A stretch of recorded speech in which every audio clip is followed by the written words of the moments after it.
So, does anyone care to touch on this further? Welcome back to my channel. I am your host, G.I. Wingnut.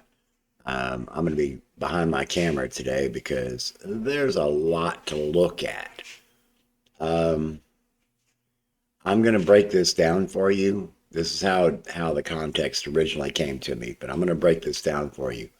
But one of the things that I wanted to point out was the creator of this blurb thanked me for noting that he had used AI. And I had pointed out to him that I was able to recognize that he used AI because of bad editing. What do I mean by bad editing? Well, yeah, keep your eye on things. Anyway, let's go ahead and get into this. I've reformatted some stuff, and it'll be easier to read, I hope.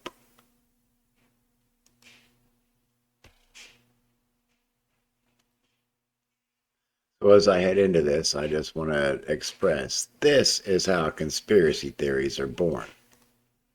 So, the claim that children are 60% more likely to be essayed by a public school teacher than a Catholic priest is partially supported by data. Note that, put a pin in it. Partially supported by data. And the search results, though the exact percentage varies depending on studies cited. Here's a synthesis of the evidence. Okay, so let's first note there's no studies cited here, but we'll move on through this. So number one, the prevalence in public schools. Higher rates of abuse. In 2002, U.S. Department of Education study cited in multiple sources estimated that 6 to 10% of public school students experienced SA before graduation, dwarfing reported cases in Catholic institutions. Okay, so hang on. Let's roll back on that. Cited in multiple sources, but those sources aren't given. Which studies? This is a good example of what Owen Morgan calls weasel words. It gives the sense of authority in their words without actually giving reference to the authority in their words. Estimated 6 to 10% of public school students experience SA before graduation. Okay, so is this happening at school, at home, at church? Where's this happening? Just because they have experienced it does not necessarily mean they've experienced it at school. So, anyway, it goes on to say dwarfing reported cases in Catholic institutions. So there again, I want to pull back. How many of these reported cases in Catholic institutions have also been reported in schools? So again, we're looking at what I consider erroneous information. Okay, it goes on to say, for example, in California alone, a report projected, not stated or verified, projected 42,000 or 4,200 and yeah, 40. Let me try that again. 422,000 public school student victims compared to the state's entire Catholic school enrollment of 143,000. Okay, is that accurate? Where's the study? What's my reference? So that's how it works, man. You start working with a couple of arbitrary sets of data that are loosely related and start comparing them without any other data for a full comparison.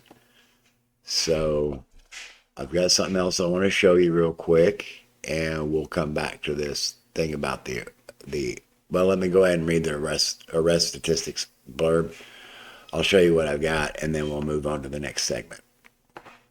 Arrest statistics of Fox News analysis. Fox News. Okay, consider the source. A Fox News analysis found 269 public school educators arrested for SO involving students in the first 9 months of a recent year. Which recent year? What are your resources on this? I need more. Approximately one per day. Again, I need sources. Researchers like Carol Shakeshaft argue that SA in schools is, quote, likely more than 100 times the abuse by priests, end quote. This is arbitrary, and these are weasel words. All right, so what you do is, in the next step of generating your conspiracy theory, is to pull in a source that leans towards your cognitive bias, or more accurately, defends your cognitive dissonance, or defends your cognitive bias.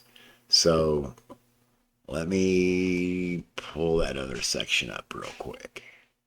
I will be putting links to in the description for all this stuff, so that you can actually deep dive these things if you want to. There's going to be a couple of bonus things in there that I'm not going to really get into, but I'm going to include them anyway. But since we have these numbers that they're trying to work with, I mean, in this theory, that an estimated 6 to 10%, and we'll see what we can do about addressing that particular number later.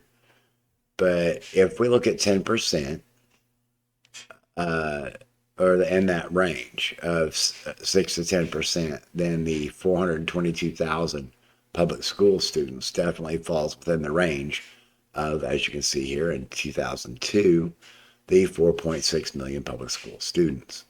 Again, this is just a rather interesting thing where they do work with some facts, but they're also working with statistical ranges that tend to vary from demographic region to demographic region, as well as geographical regions.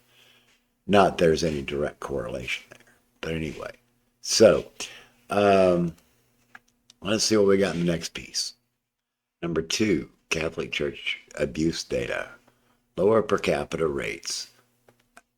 The John Jay report of 2004 found that 4% of U.S. Catholic priests, 4,392 out of 110,000, faced credible abuse allegations from 1950 to 2002, involving 10,667 victims.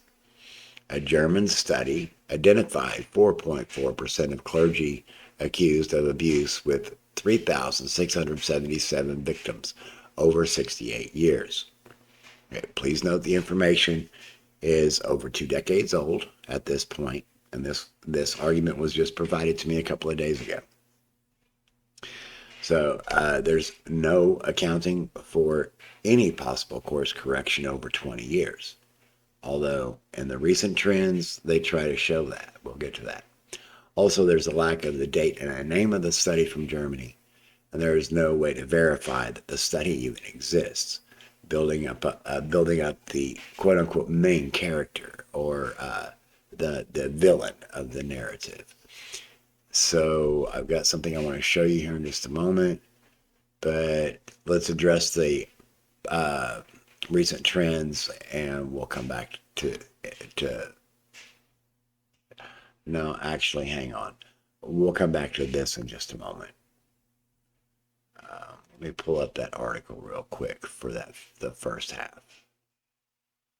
So this is an accessible text file for a GAO, or Government Accountability Office, report number GAO-11-200, entitled K-12 Education, Selected Cases of Public and Private Schools that Hired or Retained Individuals with Histories of Sexual Misconduct, which was released on December 16th, 2010.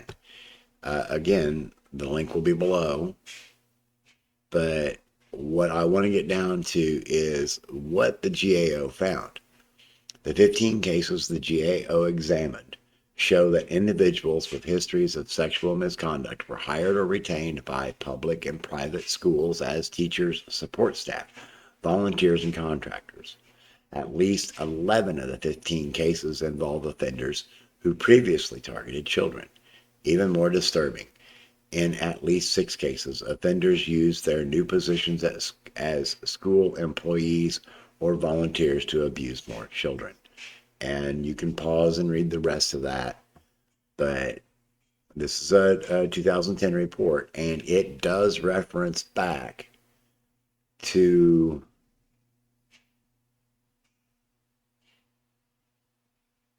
there was a reference back to, there it is, I think. There was a reference back to that 2002 study that is referred to earlier in the claims. Where was it?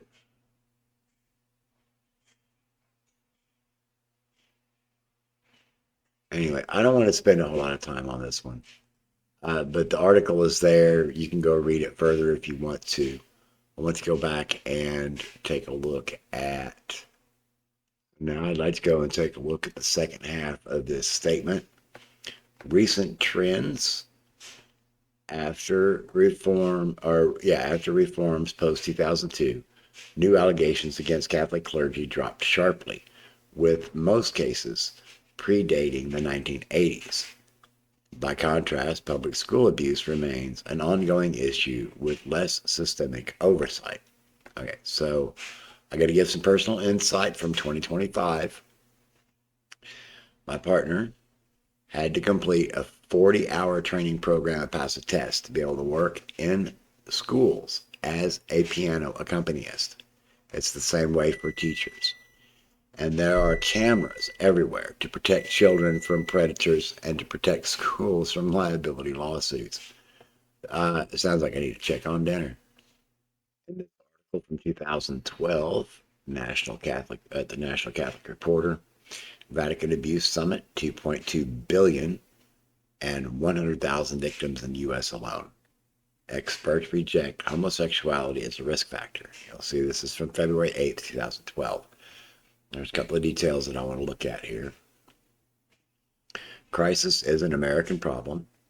The crisis has been exaggerated by a godless media that is antagonistic to people or institutions of faith. That's persecution complex. Anyway, moving on. The crisis has been instigated by avaricious attorneys whose only objective is to enrich themselves financially. And homosexual orientation causes men to be sex offenders. Neither homosexuality nor homosexual orientation is a risk factor, they said, but rather disordered or confused sexual orientation is a risk factor. So there's more to this article that I just wanted to bring to the forefront, that this covers or does reference the John Jay study in 2004, which estimated a $472 million had been paid out at that point. And since then, so 2004 to 2012, an additional 1.8 billion had been paid out. Just please consider that, okay? So I need to move along. Comparative risk analysis. Population adjustments. The U.S. has approximately 3.2 million public school teachers versus 37,000 Catholic priests as of 2023. No, actually, if you go and look at the numbers, that was 37,000 priests in 2018. As of 2022, the number of priests in America was 34,344. So that's just the interjection there. Even so, the numbers are off. Okay, I just want to point that out. The numbers are off on the timeline. So they're straying further out into variables that are going to could get them in trouble. So continuing. Even with the lower percentages, the sheer number of educators increases exposure. For example, get ready for some mental gymnastics here. If 1% of teachers abuse students, a conservative estimate, they're saying, that equates to 32,000 perpetrators. Okay, so pulling an arbitrary number out here. The Catholic Church's 4% historical rate, now reduced, would equal or would equate to 1,480 priests. So that 1,480 priests is based on the number of 37,000 priests in 2023, which was inaccurate. The 37,000 number is from 2018. So their math is off. Garbage in, garbage out. Okay, so they're leaning on into a media disparity. Despite higher rates in schools, media coverage disproportionately focuses on Catholic clergy. For example, California newspapers ran 2,000 stories on church abuse versus 4 on schools during a 2002 period. Okay, so I'm going to jump to a more modern time. I'm going to jump to the current times. How much media coverage has been provided for the stories about Robert Morris and Mike Bickle, Chris Reed, Joni Lamb, Rick Joyner, Michael Brown, Zachary Radcliffe, the YWAM scandal, Trey's Law around Kanakuk Camp, John Paul Miller, T.D. Jakes, and so many small-time preachers too. In fact, let me introduce you to, and the link will be down below, Not By Sight News. And as you can see, I'm going to scroll down through here. He talks about wolves in sheep's clothing. And there's a lot of material there. And at some point, I just can't look. But there's a lot going on over there. He's talking about a lot of different people. And it goes way back. This gentleman does some pretty good work. But the times, they are changing. Anyway, I've got more to cover. Number 4, limitations and context. Data gaps. School abuse data is underreported due to lax tracking and non-mandatory disclosure laws, unlike the church's centralized reporting post-scandals. That opens up a whole can of worms, and we're going to get there, all right? But anyway, definitional differences. Church cases often involve prolonged grooming and institutional cover-ups, while school abuse may include varied contexts. For example, teacher-student relationships versus predatory acts. Oh boy. All right, so before I get to that third part, let me back up a little bit on the data gaps. In 2025, there is a legislative push to make preachers, pastors, priests, and any other quote-unquote spiritual leaders a mandatory reporter. As you can imagine, there are plenty of folks pushing back against that. But there's also plenty of organizations that are willing to protect themselves. So, like here in Missouri, there's this Missouri Online Sexual Harassment Training Program to empower your employees and to protect your organization from misconduct, which leads to lawsuits type stuff. Back at this website, we can take a look at an updated list of state-specific harassment training requirements by state.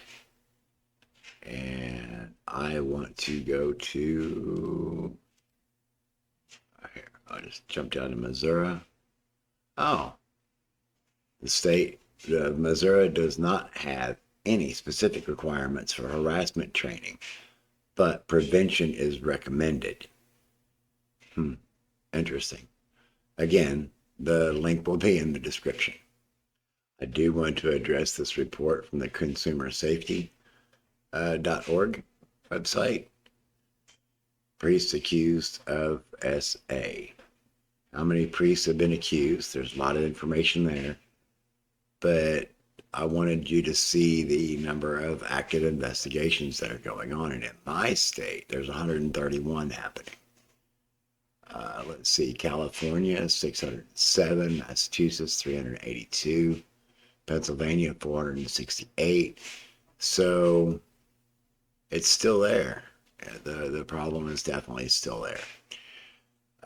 That's really all I want to look at on that one, because you can look into that yourself. Again, the link will be down below. So the harassment training, at least being required in St. Louis schools, is to help protect the school. That's why there's cameras everywhere. With predators being inherently narcissists, and the fact that they can generally pick a target out of a crowd, a child that has been groomed in one environment is more likely to be abused in multiple environments. That's just a fact of things. Temporal factors. Most Catholic abuse occurred pre-2002, whereas school abuse is ongoing. No, there's still abuse going on in the Catholic Church. As if all the abuse just suddenly stopped. Just like that. Really? All right. Let's get to the conclusion section because I got a few tabs I want to hit. In conclusion, while the exact 60% more likely figure isn't directly validated, so anyway, there's that admission. The evidence strongly supports higher per capita risks in public schools due to larger teacher populations, systemic underreporting, and less accountability compared to post-reform Catholic institutions. The disparity highlights a broader societal issue. Sexual abuse is prevalent across institutions, but media and policy responses remain uneven. For further details, refer to, okay, so there is a reference to the John Jay report, but not the Shake Shaft report, or the other reports that they were referring to. So in the end, there is an admission that the 60% number is at the very least a guess. I also notice that there is only a reference to the Catholic Church, no other churches, and definitely no reference to the combined body of the churches under the Christian banner. So cherry picking information to reinforce one's own cognitive bias, totally shunning any contradictory evidence. Let's take a look at the real numbers and do a modern analysis of the data. And I don't know how far we're going to actually analyze things, but I've got some interesting stuff I do want to show you. This article is referring to over at the Associated Press is 4 takeaways from the AP's Mormon Church sex abuse investigation. They received about 12,000 pages of phone center call logs about abuses within the church.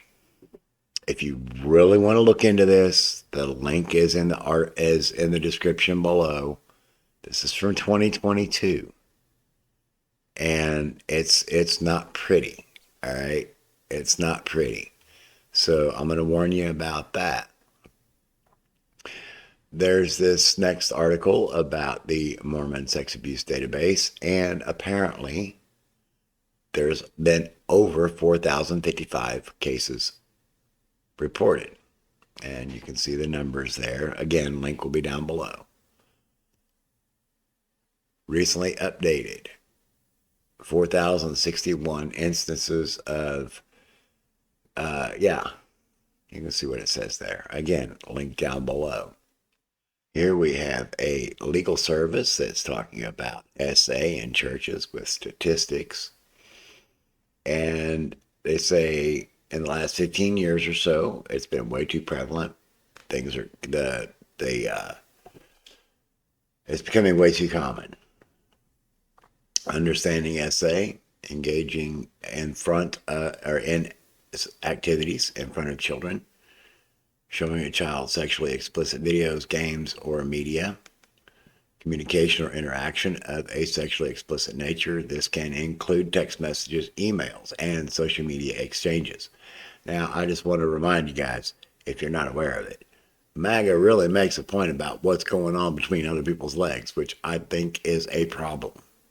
Anyway, moving on. You can see the images, you can see the touching stuff, you can see what's going on there. Again, link is in the description below. Same law firm talking about essay in schools. And they actually go so far as to point out things like behavioral changes. These are ways to recognize if a child has been abused. Behavioral changes. Look for significant shifts in a child's behavior. A once outgoing child may become withdrawn, anxious, or exhibit extreme mood swings. Sudden aggression or fear of certain people or places can also be red flags. Aggressive or regressive behaviors like separation anxiety, bedwetting, thumb sucking, things like that. Fear of going to school. There could be physical symptoms like unexplained bruises, soreness, complaints of pain, especially in private areas, changes in academic performance, a sudden drop in grades, or loss of interest in schoolwork, and inappropriate knowledge or behavior, which is probably the most blatant of these things. All right, real quick, I've got a link to the website that Julie Royce has, the Royce Report. There is a never-ending parade of these really ridiculous individuals. There's a lot of work over there. We also have something else that I've been trying to use in combating these charges, as there are these evil schools, and there are definitely bad actors in a lot of places. I happen to know that that's not the problem in my church. But anyway, so there's this trafficking charges against world famous fashion designer, which Peter Nygaard. I'm just going to leave it at that. Link is below. But what I did want to get into real quick is fast fashion in your closet. What your clothes say about your choices. And fast fashion has led to a massive jump in human trafficking. In fact, we can see right here that with the information available, we can infer that out of the 48.5 million suspected slaves, 58% are in cotton and garment producing countries. There are 19 countries that have been found to use forced labor in their garment or jewelry supply chains to date. And in reality, that number is likely much larger. Now, see, this is the way an advocacy group does it. This is the way a legal group does it. They don't give you some speculative what's the word I'm looking for? Magnitude to jump things by. But this is in the fashion industry. Fashion industry, okay? There's a lot of people. Les Wexner was in the fashion industry. Jeffrey Epstein was in the fashion, or at least adjacent to the fashion industry.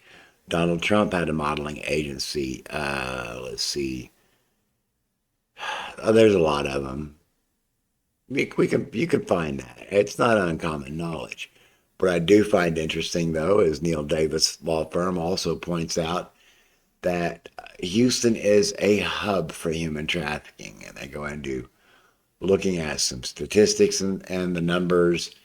And Texas, as a whole, ranks number 2 in all 50 states in the terms of human trafficking, only after California, according to the United Nations Office on Drug and Crime. Again, consider the state, the source.